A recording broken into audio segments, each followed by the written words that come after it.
flunked out on, again, was accounting. It was the single most boring subject I had ever studied. I used to wake up in accounting class, and my print was all blurred. And the reason it was all blurred is because I was drooling on it, things like this. So for me to have written a book on accounting is quite, probably my accounting teacher and my English teacher are just, that guy, he did it again, So that's why I'm really happy to have my business partner, Sharon Lechter, as my co-author of this, because she's a CPA. So all you A students out there were, well, how can you write a book on accounting? My co-author is a CPA, so that's how it's covered here, okay, guys? The last thing about my poor dad was a very highly educated man, great guy, and he also ran for lieutenant governor of the state of Hawaii. And he ran as a Republican, which proved he wasn't that smart. But the reason I say that is Forbes magazine calls Hawaii the People's Republic of Hawaii, and it's been democratic for years, except until just recently. So my father was courageous enough, which I really respect him for. He was courageous enough to run against a very corrupt government, a government that believed in stealing and giving to themselves, And it's still, as we all know, that's part of government. And it's take from the taxpayer and give to your friends. So my dad actually had the courage to run against the governor. And because he ran against the governor in the 70s, the governor said he'll never work in the state again. So I have a tremendous love and respect for my dad because he's a man who stood up for his principles. The other thing, too, is I went to Vietnam twice, once in 1966 and then in the 1970s. And the reason I went to Vietnam was even though I was draft exempt because I was working for Standard Oil. If you work for oil, you don't have to go to war. And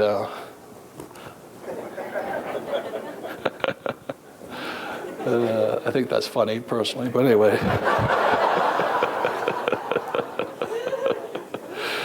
Anyway, so I went to Vietnam because both dads, my rich dad and my poor dad, said it was a son's duty to fight for his country. So both my brother and I went to Vietnam twice. And I flew helicopters in Vietnam.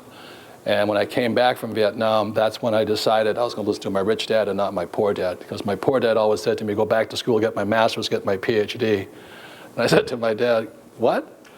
Go get my master's and my PhD? He says, yeah, and then what? He says, then get a job with the government. I said, Dad, I think I'd rather go back to Vietnam. It's more honest. Anyway, so that's what Rich Dad, Poor Dad's about and all this.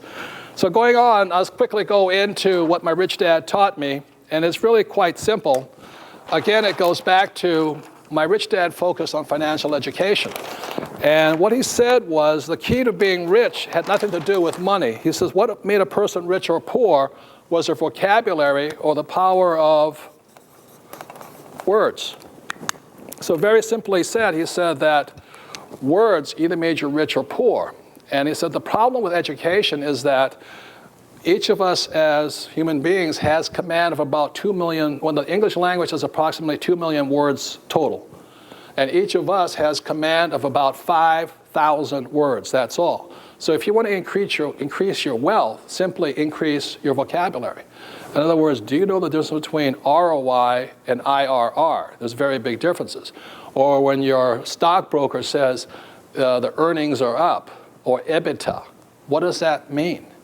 As I won't go into it, but EBITDA really, from my point of view, doesn't mean anything, but my stockbroker always throws it around like it's some big deal. It doesn't mean much to me, but you have to know what it means and doesn't mean. So vocabulary or words make you rich. So once again, I'll say it. When somebody says it takes money to make money, that is not accurate. It takes words or vocabulary.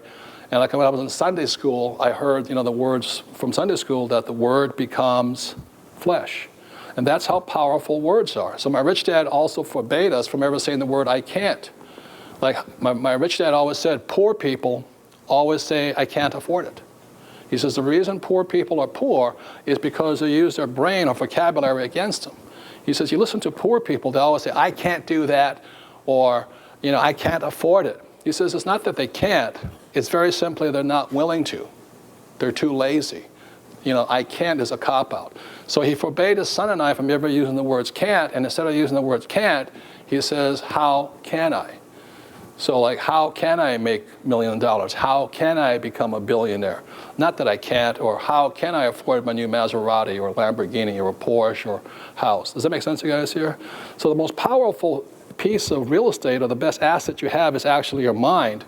And what fuels the mind are words. So going back to words and all this, this is an income statement and a balance sheet. This is the basis of accounting. And we'll go into why accounting is so important. This is also a financial statement. So a financial statement is made up of 3 distinct parts. One is an income statement, which says income and expense. The second is balance sheet, which is assets and liabilities. And there's a third document that's also important. It's called the statement of cash flow. And my rich dad used to say this word cash flow was one of the most important words an investor needed to understand, was where was the cash flowing. So there's 3 documents. My poor dad, because my poor dad always said to me, he says, our house is an asset. How many people have your parents that say that to you, or you say asset? And my rich dad would say that's why he's poor, is because he may be a PhD in education, but he is not very smart financially. He says he's using the wrong word to describe his house. So very simply, it goes back again to words. And my rich dad said assets, the definition of an asset is something that puts money in your pocket regardless if you work or not. So this is the cash flow pattern, this here, of an asset. So whether you work or not, it's putting money in your pocket. And a liability, then, is something that takes money from your pocket. So repeat after me. Assets put money in your pocket. What do assets do? Put money in your pocket. And what do liabilities do? Take money from your pocket. So think about this right now as you sit here.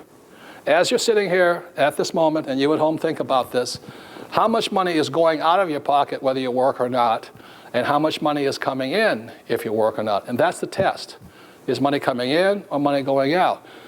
Most people, the reason they have to go to work is because money is going out, because they have so many liabilities they think are assets. And that is the big problem here. So very simply, I'm not saying don't buy a nice house and all this, but the reason the middle class is in trouble, they keep buying bigger houses, and then as the price of the real estate went up, they keep using their house as an ATM machine. You know, it's $100,000, they pull more money out, home equity loans, pay off credit card bills. And the world says that's really smart because you're now paying off your credit card bills with your house. I mean, that's moronic because all you're doing is increasing the liability. Does that make sense, you guys here? Hello, you say that? That's very important. So the reason my wife and I were able to retire early and my rich dad got richer was he very simply kept buying more houses and properties and businesses that put money in your pocket. So I ask you to think about this right now. How many things you have are assets? In other words, if you, and let's say you're married, your spouse stopped working, how many things keep putting money in your pocket? And if you stop working, how many things keep taking money in your pocket? That's what you know an asset or liability is. When I was in Singapore, I asked that question. I said, how many of you have good assets? And this woman raised her hand and said, I have an asset. I said, what is that? She said, it's my husband. He's a great asset, you know. Every month he makes lots of money. I said to her, I said, ma'am, I'm talking about a non-human inanimate object. And she says, that's my husband.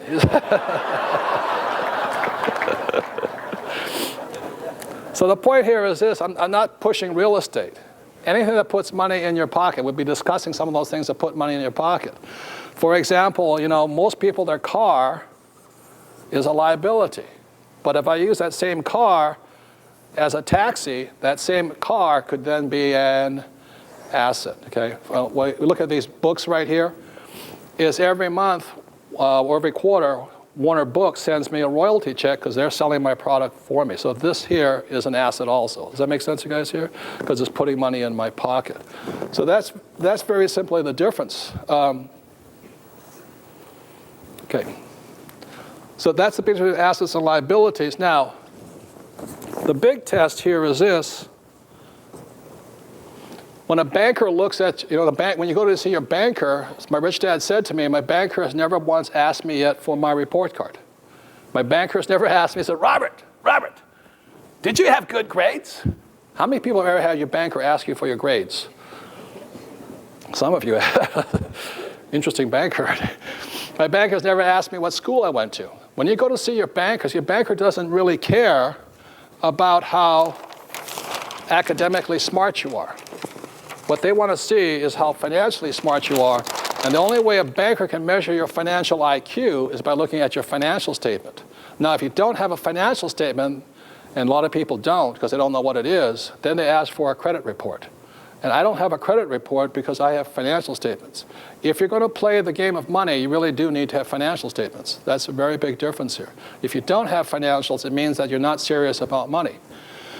So when a banker looks at your financial statement, this is your report card.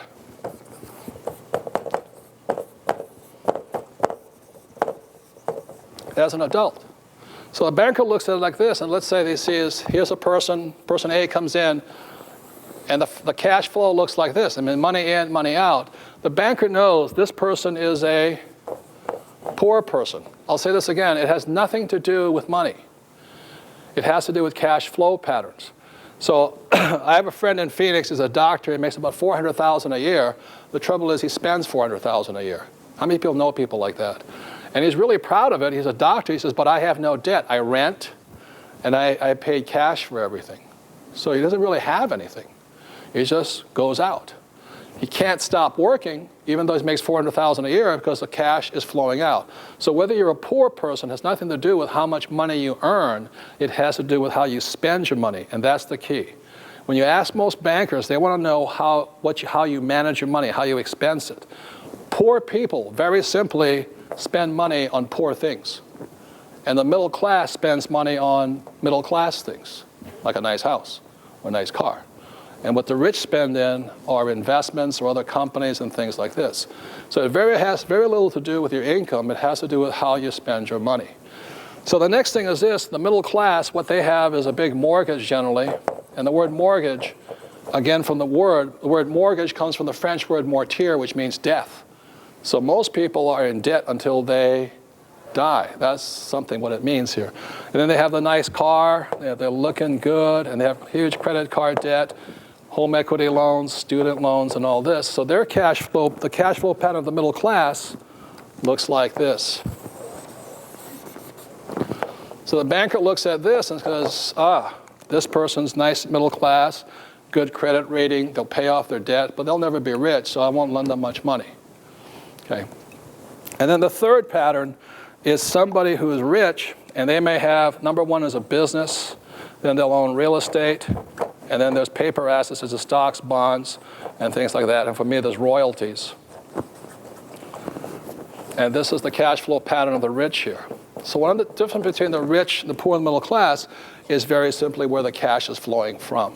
So those of you sitting at home right now, think about it this way. If a banker looked at your financial statement, looking at your cash flow, looking at your report card or your financial IQ, what's a banker going to say? Is this person poor, middle class, or rich? The reason I could retire early was very simply because I have assets putting money inside here. That's very simply it. I don't have mutual funds. I don't have a retirement plan. Got that? So I know this makes a lot of people crazy because many people think their house is an asset and it's a great investment. So I'd like to explain why I say that is not accurate for me personally, because most accountants would say your house is an asset and all of that stuff. But I think that's more easily explained when you look at the cash flow quadrant here. The quadrant is my other book, and the quadrant stands for E, S, B, and I, and E stands for employee, S stands for small business or self-employed, B stands for big business like Bill Gates, and I stands for investor. And what the quadrant is about the four different people that make up the world of business.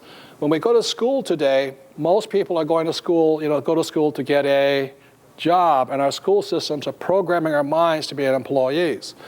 Or if you're a really smart person, you go to school to become, a professional person, so as people say, something you can fall back on. So these are the doctors, lawyers, or restaurateurs, small business people, and all this. My rich dad programmed me or trained me to be a business owner like Gates or Oprah and things like this, and I stands for investor. One of the reasons so many accountants disagree with me here is because most accountants, what are they? E's, S's, B's, or I's? Most accountants are E's and S's. They're not professional investors.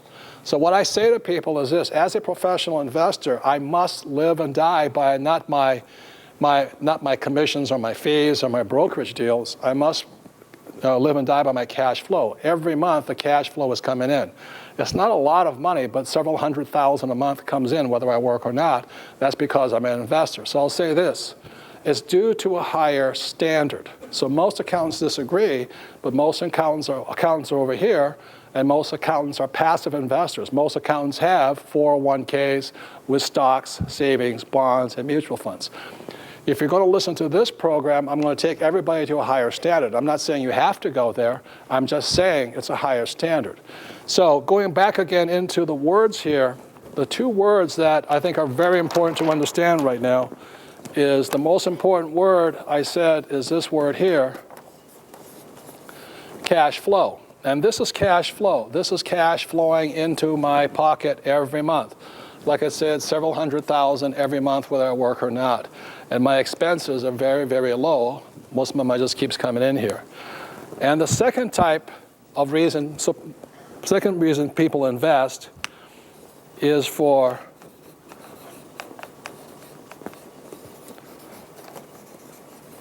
capital gains. Now, capital gains, what that means here is that you buy, let's say, a stock or a piece of real estate, and the price goes up. So let me show you this. This is cash flow, and this is capital gains. 90% of the investors invest for this here, hoping the price will go up, or capital gains. And that's why so many investors think investing is risky, because they have this little crystal ball and they're asking not investors but salespeople or employees of big Wall Street companies and all this, what do you think the market's going to do? You think it's going to go up next year? Or if you're in real estate, I bought this house for $100,000. It went up to $200,000. Should I sell now and all this? They're playing crystal ball stuff. And those are people for capital gains. I do this occasionally, but primarily I invest for cash flow. And as I said, it's a higher standard. It is harder, please hear me, it is harder to get cash flow. This is easy. This is a walk in the park. The average person will buy a house and say, I bought a house for $500,000 and it already went up $100,000. I said, how do you know that? So my broker told me. Does that make sense, you guys here? It's BS, blue sky. It's not real. But that's where most people are. It's really tough to get cash flow. I mean, from my experience, I have to work really hard to get cash flow. I have to be a better investor. So the reason most accountants say your house is an asset and all this stuff, or this is fine according to generally accepted accounting practices, GAAP accounting, is because most accountants and brokers, salespeople, are over here. But if you're going to play over here, it's a higher standard. So the reason people say your house is an asset is very simply explained like this. When your banker says your house is an asset, you have to look at this. A financial statement there have to be two of them. You can't just have one. So let's say you're Mr. and Mrs. Middle Class and you buy yourself a house, and what you have here is a mortgage. Like I said, mortgage comes from the French word mortir, which means death. There it is. Now, for something to appear in the balance sheet, it must balance. So you can't have this balance on the same sheet. The only way it balances, it can't balance on your sheet. It has to balance on somebody else's financial statement. So your mortgage shows up on your bank's financial statement over here. Same mortgage. So over here, it's a liability, but over here, it's an asset. And so when your banker says to you, your house is an asset, your banker's not lying to you. The banker's just not saying whose asset it is. It's their asset. The way you know that it's an asset, again, going by the litmus test of this here, very simply, assets put money in your pocket and liabilities take money from your pocket. That's the test. That's the true definition of the words.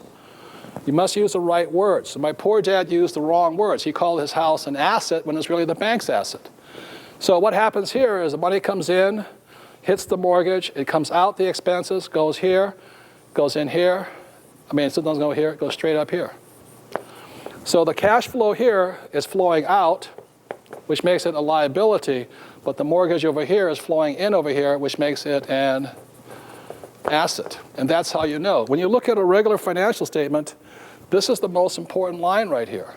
Not how much money you earn, but the income coming in from your investments. That's what I'm looking at here. So that's the reason why I invest for cash flow and not for capital gains. Capital gains is gambling. It's gambling.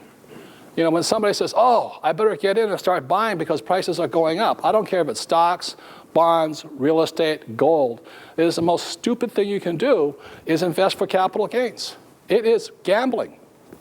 But that's what 99% of the people do because they've never been trained to be investors. They don't invest over here. Every month, I must have cash flow because I am a professional investor here. Does that make sense to you guys here? Where the passive investor, I'm an active investor, the passive investors are this. It's called this here. Oh, I hope the market goes up. I hope it goes up. It's going up. Oh, yes. You watch CNBC. Oh, market's going up. Oh, the Dow's up today. Oh, good, good, good, good, good. Yeah, loser. Yeah, geez. There's nothing wrong with capital gains. When I invest, I first invest for this, and second, I want this. In other words, I want both. The average person is just happy with one. But to get both, you have to be a better investor, and most of these people haven't got the financial training to do that. So that's why accountants and lawyers and all that will say, well, don't listen to Robert, or especially your stockbroker will say, don't listen to him, or your real estate broker says, oh, don't listen to him. You can't get cash flow off of real estate. You know, because they're brokers. They're broker than you are. They need the commission. You know, they're not living off of, they're living off of, most brokers are living off of commission here. Whereas an investor is living off of cash flow here, and the gamblers are going for capital gains. And that's how you can see it. Once you can see it, you can see it all the time here. So the last thing is this, don't just take my word for it. This is what Warren Buffett says about people who invest for capital gains. They hope the price is going to go up, uptrend stuff. Warren Buffett says the dumbest reason in the world to buy a stock, and this applies to real estate or anything, or gold or oil, the dumbest reason in the world to buy a stock or anything is because it is going up in price. That's what it means. And what Buffett is saying here is that most people are investing for this, where if you really want to be a professional investor, you're investing for cash flow. So one of the reasons I created Teach to Be Rich here is very simply because once a person gets into one of these patterns, it's really hard to get out. It's like a rut. So before a person can change anything, they've got to change what's behind their ears. Or if I could say, as I said, I can tell whether a person's going to be rich or poor by their expenses really, really quickly. Poor people simply buy poor things. Whereas I was answering a question earlier, I was talking about as a rich person, what I buy first are assets. I don't buy liabilities. My assets buy my liabilities. For example, when I wanted to buy another Porsche, I bought a piece of real estate, and the cash flow from that real estate pays for my Porsche. What the middle class, and the reason they're middle class, is the first thing they buy is lifestyle things. They want the nice house and the nice car. I have gone without eating, and I've gone without the nice house because assets are number one here. And so what makes a person rich, poor, middle class is what is number one for them. For the poor, number one is just pure survival. For the middle class, it's looking good, keeping up with the Joneses. And number three are assets. And when I talk to a person, I can tell really who they are simply by what they're buying, but also what it shows up here. So the reason again for creating Teach to Be Rich, as well as a cash flow game, is they're designed to bust up the patterns inside your head, because if you don't change the pattern, nothing really changes there. So moving forward, again, because our school systems don't teach us much about financial education, we learn that at home from our parents. So on the plasma screen over here, you're going to find out what the poor teach their kids about money. So the poor, like my poor dad really sincerely, he thought, I'm a good man and the government should take care of people. How many people know people like that? The government should take care of you. And so that's why he believed in a government job. He believed in, Social Security, and he believed in Medicare. But as I'm saying, the reason I created this Teach to Be Rich program, as you're going to see by the end of it, is the debt for a number of people, starting with the president on down, expecting to be taken care of.